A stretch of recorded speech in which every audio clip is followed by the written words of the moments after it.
Hello again, I'm Tripp Rogers, and this is Tripp's Take. Well, obviously, the world of politics has been at the forefront of the news for the last 2 weeks. So I wanted to hold off on commenting on the attempted shooting of former President Trump because I had so many questions. But I think now is the time to talk about that, and then we talk about President Biden's withdrawal from the re-election campaign.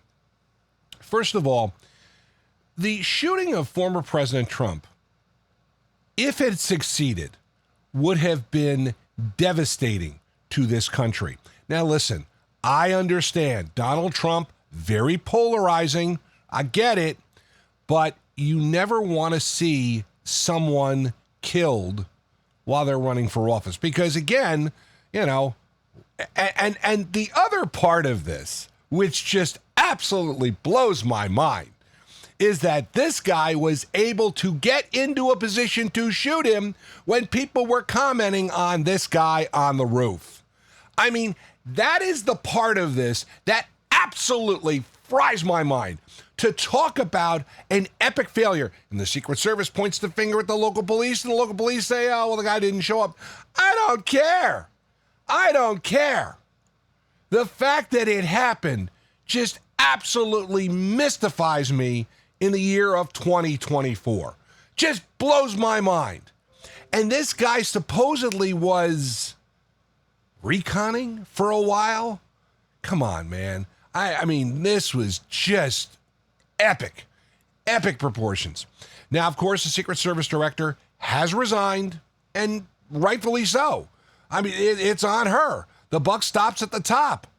But that was just, I am still, my mind is boggled by the fact that this guy got so close. In an open field. You only had a certain number of buildings, and they didn't cover them. Ridiculous. Absolutely ridiculous. And I think that is, and again, I don't care about what your politics are. Still, the shooting of anyone is bad.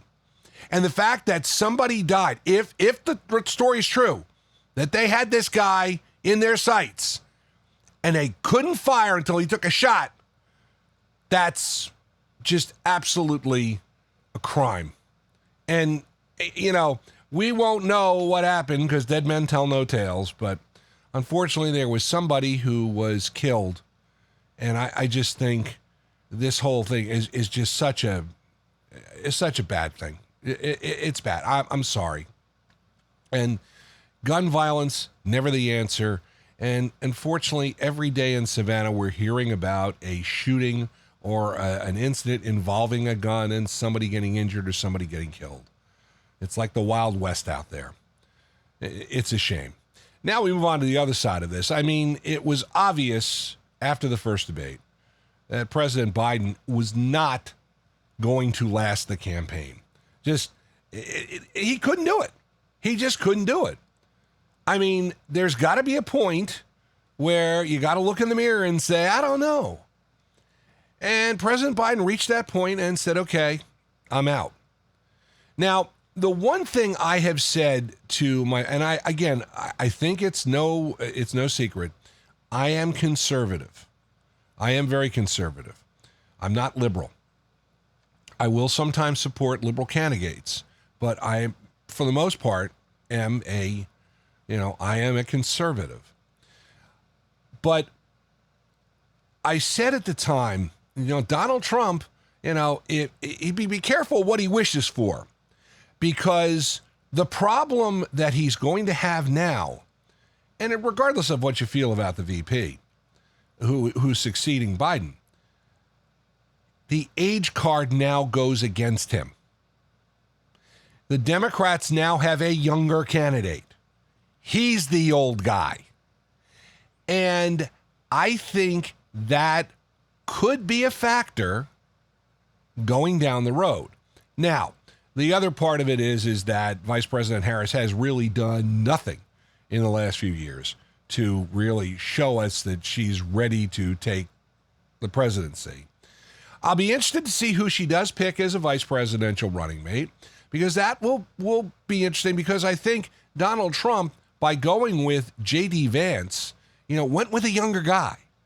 And I think the problem is we've been picking against old guys. So I think it'll be interesting. But as I said to my friends who were Trump supporters, be careful what you wish for. It could backfire on you. And just think, we haven't even reached August yet and the home stretch of the presidential campaign.